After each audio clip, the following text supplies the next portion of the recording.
was watching what my guy is doing, making sure he's sticking, keeping his, and the when we first started this camp, you have a code. You have, the code for this camp was, operation, should I say, was discipline, was the word. Discipline? Yes, the word that we used. We wanted it to resonate with Daniel. I said, we had a meeting here, the fighter and the training personnel. The word is discipline. Discipline meaning hand discipline, hand placement, distance control, taking your head off line. So the whole thing entitled discipline. Keep your shape, keep your discipline. So that's what we managed to do that night. We got caught in round 5. Yes. Took a significant right over right hand, flush bang on the chin. And we took 2 significant uppercuts. Okay? And so when you think about these people told us we got hit with 40 right hands against Hergov, yes, we did. It was a freaky thing. Luckily, we survived it and then became victorious.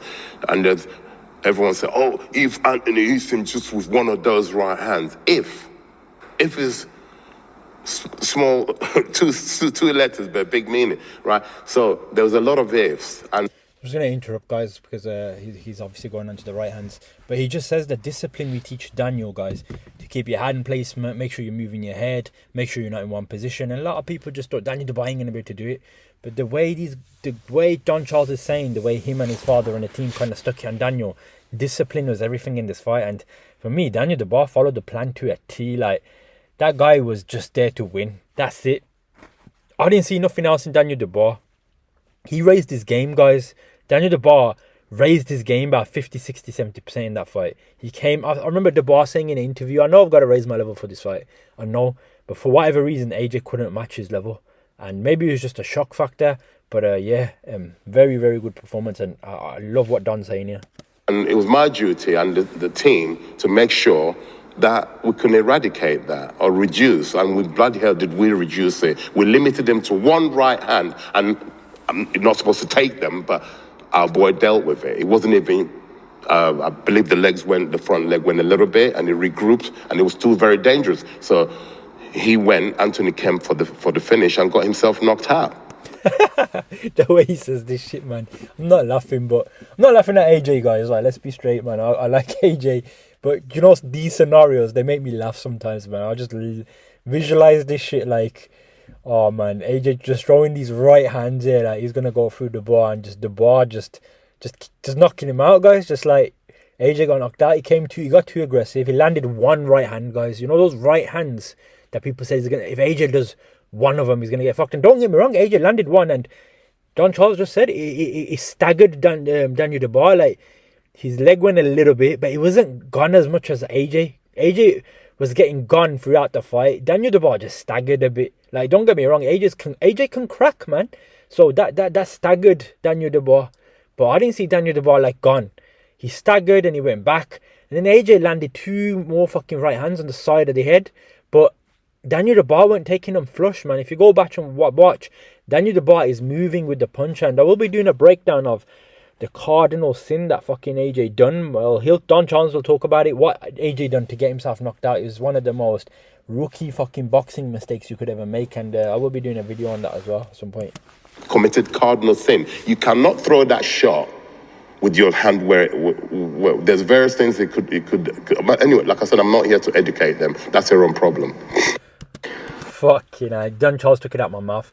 That shot that AJ threw, that bolo uppercut, that's what he threw. I'm telling you guys, that is like the uppercut. Throwing that uppercut from that distance, you can get away with it. But the worst thing is where the fuck his guard was, guys. The guy had no defense on the left hand side anyway, and it's a habit, guys. And the bar caught him with the right hand. The same habit when AJ does these fucking hooks, he doesn't put his hand back up, guys. And I'll be doing a video on it. Keep in tune. And the way he threw that uppercut from, guys, I don't know what he was thinking, guys, because I've done a breakdown on this as well. You can check my video out on how AJ went out like fucking Scarface. And don't get me wrong, I gave AJ respect. He decided to go out on his shield rather than quitting in the corner or anything. But he basically said, I'm going to get knocked out, or it is what it is. So give him respect for that, because he was getting battered pillar to post. So the guy went for it. He rolled the dice, and unfortunately, he didn't land on his fucking number. He landed on his chin instead, and he got knocked out. But I'm not laughing at AJ, guys. I just, the way John Charles is sitting here like Mr. fucking Burns, studied, genius move. My man's committed cardinal sin, throwing a fucking bolo uppercut from distance, man. You don't do that shit in this game, man. I think you raise a good point there, though, because that was a massive talking point going into the fight. Oh, can Daniel take one of those right hand from Anthony that he was shipping from Filip Bergovic? But no one was really saying, can Anthony take shots from Daniel Dubois? Yeah, that's, like I said, that's the human beings. That's a disease that people have, because people judge. They judge from a point of hatred, jealousy. It's what they would like to happen. Do you think there was hatred and jealousy towards? Well, yes, it's evident in the terms you read. I don't read a lot. People send me things, and it's quite hurtful. It's either written or verbally. You know, all the experts. Do you mean to you or Daniel or? No, Daniel. Forget about me. I don't care about me. I don't care what people say about me. Yeah, Daniel doesn't read nothing either. We keep all that away from him. Doesn't need to hear nothing. Yeah, it fuels us. Yeah. These guys, man, these are guys at the fucking art of war geniuses, man. You know, all these people, guys, I'm guilty of it myself. I'm in this social media fucking group. Like, I'm not on social media, I'm on YouTube though. I'll watch all these boxing channels. I'll listen to fucking Simon Jordan. I'll listen to fucking Eddie Hearn. I'll listen to Frank Warren. Don't get me wrong, some of them have good opinions. I'll fucking see an interview of Spencer Farron chatting shit. It boils my blood. So I'll do a 3-part series trying to expose him. But guys, if I'm being honest, there's a lot of shit I shouldn't be watching. Like, it's just waste of time. Like, certain critics saying things about fighters, and it boils me, guys. I get pissed off and annoyed. I've done video after video where I'm kind of taking shots at people who said Daniel Dubois is slow before the fight. He's a dumbo. He's an idiot. And I'm for the underdog, guys. I didn't like that as well. Like, I don't know. I'm agreeing with Don Charles. I just had to, because, guys, I don't know. I would class myself as an underdog even in this YouTube game. I'm not here to, I'm not like everyone else. I'm a bit different. My movements are different. But some people think you're an idiot. People, that's a perfect example. I put videos out. Some videos, guys, do very well. And some videos, people just think, I'm a bit crazy. Like, this guy doesn't know what he's talking about. He doesn't have no knowledge. But then, guys, really, at the end of the day, when Daniel Dubois knocks AJ the fuck out, and I've already done breakdowns on why Daniel Dubois has a slight advantage, blah, blah, blah, blah. All these mans get their mouth shut. And that's where I want to say, yo, eat your fucking words now. So I agree with Dan Charles. You could say it's a chip on the shoulder, but it's not like, I'm not trying to fucking kill everyone. You got to eat your words, but after that, cool in it. You eat your words. Just don't underestimate someone. But I think what Don Charles is saying is social media itself. Like, he doesn't let Daniel go into. So people think Daniel is a bit slow. He's not nonchalant. He's not on social media.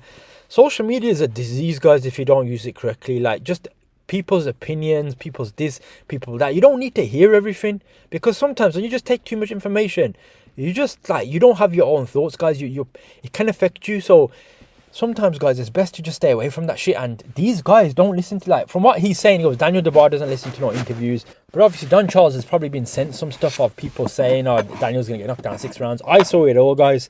And as a guy who's the underdog in this YouTube game, I was rooting for Daniel Dubois. What made me root for Daniel Dubois more is the more people that were just taking the piss, man. These guys who were taking the piss, I can't find them, guys. I'm going through my comments. I'm trying to rip people on a daily. I want to go back to my old videos. I'll do it in another video. I'm trying to look for these fuckers that were like, hey, just going to bang him in 6 rounds. I give him a reply. Yo, where you gone, mate? I don't hear from them, guys. They gone quiet. What happened, bro? What happened? Like, come out now, man. Let's have a discussion, man. I ain't going to rip you. Give me your say in it. Because when you take the piss out of a character and then you get battered like that, you can't say anything. And a lot of them have actually become AJ haters now. They're cussing AJ. Like, AJ's got no defense, man. What the fuck? Back your guy in it. Back your guy. I ain't a AJ hater, guys. People think I'm an AJ hater. I'm not. I do videos for AJ. I like AJ, man. But in my opinion, AJ ain't beating Daniel Dubois. And he ain't beating him in a rematch either. I'll just tell you how it is. AJ will beat 98% of heavyweights. In my opinion, 95%. But he ain't beating Daniel Dubois, and he probably ain't beating Alexander Usyk. And that's just how it is. Not saying he can't, but I don't believe that. But let's just carry on. We work even harder. Yeah? said we couldn't do it. They said it was a mismatch and Ben Davison, I have to name it, Ben. My man's gonna take shots at Ben Davison now. Look, I'm with fucking Don Charles. Let him rip Don Charles. Let it rip. Let Ben Davison know. You have to learn because somebody sent it to me. It was so blasé. Yeah, you know, we could end this. This could be over. Who the hell are you, son? Guys, there's a video of Ben Davison out there. I saw it. I felt the exact same. I saw Ben Davison, giving an overview on what's going to happen in this Daniel Dubois fight. Ben Davison, nonchalant, got a hair gel land in the corner saying, yeah, I can't do his accent, so don't bother. Yeah, it'll be an easy fight for Anthony Joshua. To be honest, his strengths play into Anthony Joshua. The strengths, Daniel Dubois' strengths play into AJ, and his weaknesses play into AJ. I'll see if I can find it. How do you envisage this fight playing out? A lot of people will expect fireworks. They'll expect to see a knockout from either man at some point. Do you anticipate the same? Yeah, I do. I'm really confident in an AJ knockout, being honest. I think that Daniel's strengths play into AJ's hands as well as his weaknesses. So I think I like the fight for AJ. Just laid back, like, this is going to be easier than Francis Ngannou. It'll be an easy fight. Fucking hell. I saw that video and I kind of think, you know what? Watch when Daniel Dubois knocks your boy out. Now, I'm not attacking Ben Davison. I think he's a decent trainer, but you've got to take your fucking shots. So, let Don Charles do his fucking business. Who the hell are you, son? You came in yesterday to have that kind of stance. It was them that got their fighter beaten because of their attitude, complacency. Yeah? What was this clip that you're referring to about Ben? I believe it must have been probably 7 weeks prior to the fight. Somebody sent me a clip where he was being interviewed. I don't know who, and he was saying, "Yeah, you know, we could then end this fight like quick, you know, just boom." But yeah, easier said than done because the whole camp they're probably just working on how to hit us with a right hand, and then when we take that away, what are you gonna do? That's what you saw. They panicked. Oh, panicked, guys. They panicked. They got to the point where they had to roll the dice. Check my video on rolling the dice as well. My man is a G, man. Ben Davison, I'm going to be honest, guys. Like, Ben Davison needs to be ripped a bit as well. Like, he said himself, I'll take responsibility. So, Ben Davison, you need to fucking stop watching video footage, my guy. You sit in the lab with your fucking Lee Wiley or whoever the other guy is and you study footage. And that ain't fucking... That's good to a certain level. But if you're going to practice right-hander... And all these other fuckers, guys, in the comments that said, the bar's going to eat all these right hands. Where the fuck have you gone, man? Where are you guys? Come out, man. Come out of the woodworks. You go, the bar's going to take too many right hands. They fucking sat on Ben Davison. They licked Ben Davison's balls. They licked AJ's balls. And they go, yeah, man. And Spencer Furin and all these fuckers. We're going to land right hand after right hand after right hand. It never fucking happened. You know what happened? The bar came out and he landed a fucking shot on AJ's jaw. AJ could not recover, guys. AJ was out from round 1. And AJ wasn't prepared for him getting hit in the jaw like that. So I know Ben Davison done these tactics. He took out Francis Ngannou. He was an MMA fighter. They studied a bit of footage. They thought the same shit's going to happen. Like, I had people comments, guys. I've seen some comments on my videos. Think of Daniel Dubois as Francis Ngannou with the extra couple of rounds. That's it. I sat there and I thought, come out, man. I'm probably going to put your comment here, man. Come out, man. You know these people on the videos. Come out, man. Drop me a comment, man. Say wagwan. Let me see what you're saying these days, man. A lot of them probably be saying very soon, AJ will win the rematch, don't worry. I'll come on to that in a couple of videos down the line, man, because people are still going to dismiss Daniel Dubois after what he's done. Oh, it was AJ. AJ's performance was shit. Daniel Dubois didn't do it. It was AJ. It wasn't Daniel Dubois that was good. It was AJ that was bad. Fuck off, man. We'll see what going in the rematch, guys. I won't even, if it happens, trust me, man. I'm gonna go to town on this, man. I got all my fucking psychological breakdowns, all my shit ready. If I see anything good in AJ that might help him, I'll say it. But guys, as a style matchup, I advised AJ already. Don't take this fight. Don't do it again. And I'm saying that out of love, guys, because I care for the guy. Don't fight Dubois again. If you want your fucking stock to go down, career to go down, then go for it. But who am I to tell AJ what to do? It is what it is. He could win, who knows? But I'm just a YouTuber, guys. What I've noticed when you and Daniel have linked up, is that from the Usyk fight in Poland till now, I mean, his CV's been phenomenal, the back-to-back fights he has. But in each fight, from Usyk to Miller to Hrgović to Joshua, we've seen improvements in Daniel. And in those fights with Usyk, Miller and Hrgović, in each fight he had spells of difficulty, and you've corrected certain things in a short space of time, because that Usyk fight was August 23, so 13 months ago. So you haven't been with Daniel for a very long time. No. But you've made significant improvements in each camp, Don. Because my attention to details, I don't label it, I do film studies, yeah? All my films are actually on VHS. I don't have access to them anymore. But I've done enough film studies to last me 3 lifetimes. Boxing is not, it's a complex sport. But don't make it more complicated than it is, yeah? There is a science to it, but you can overstudy. Practicality is where I work. You can do as much theory as you want. You need to go and do the practical stuff and perfect it. The fundamentals, like how to block a jab. I'd expect a 2-time world champion, an Olympic gold medalist, to be shown how to block a jab. That's ripping, guys. AJ got hit with some good jabs in that fight, guys, and I don't think he could block them. And Don Charles is telling them the truth, guys, because AJ had no defense for that jab. That jab was whipping AJ's head like it was fucking, watch me whip, watch me nay. One of them ones, guys, where his head was going back and going forwards. He was getting whipped, guys. Whiplash kind of thing. So Don Charles is right. Right? It's quite alarming. But do you think that's been took out of Anthony, or like that was there before, wasn't it? Or you tell me. Whilst we're on the topic of Anthony, actually, I interviewed him. Don Charles, yeah, he's saying, yo, what's up? Someone's taking shit from Anthony, guys. Like, he's taking subliminal shots at Ben Davison here. Like, he's saying, yo, where's the ability to block a jab gone? Where's the ability to block this side, that side? What happened to you, man? You know how to bulldoze or someone like Francis Ngannou, but where's your boxing skills gone, man? They just disappeared. Ben Davison, what gone? On the fight week, and I asked him about yourself, because you made a comment to Queensbury when Deb was in here about how your presence in Daniel's camp should be a concern for Anthony. Well, yeah. Because you know his boxing DNA, his makeup, etc. Yeah. And then he was telling me about how when you met at a petrol station... No, we didn't. That's a lie. You didn't meet at a petrol station? No, I met Derek Chisora at a petrol station 5 years prior to meeting Anthony Joshua in the street. I didn't meet him. Him and his friends was in a car. I was driving my car, the same Jeep that you see just driving, but... Just quickly going to interrupt here, guys.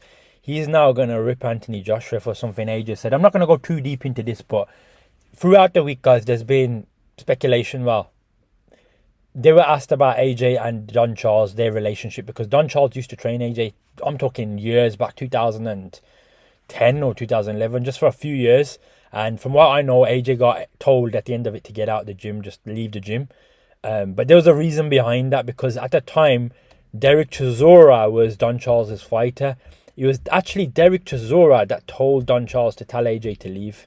And basically, AJ got asked recently, what happened to you, like with Don Charles? What happened to your relationship? Then Don Charles goes, yeah, I saw him at a petrol station or blah, blah, blah. And I came to his gym, trained with Chisora. Then after a few years, he just told me to leave and that. Like, he's laughing and that. He's like, that's it. Like, he just told me to leave. Like, so that's AJ's view of the story, and Don Charles has got a whole different version of the story. So this is interesting stuff, and he claims AJ's lying and not telling the truth about some stuff as well. And I don't know why Don Charles would lie about this as well. So there's definitely some things that are not true here. So let's hear what he says. Not that one, but another one. Yeah. I've had a few of them over the years.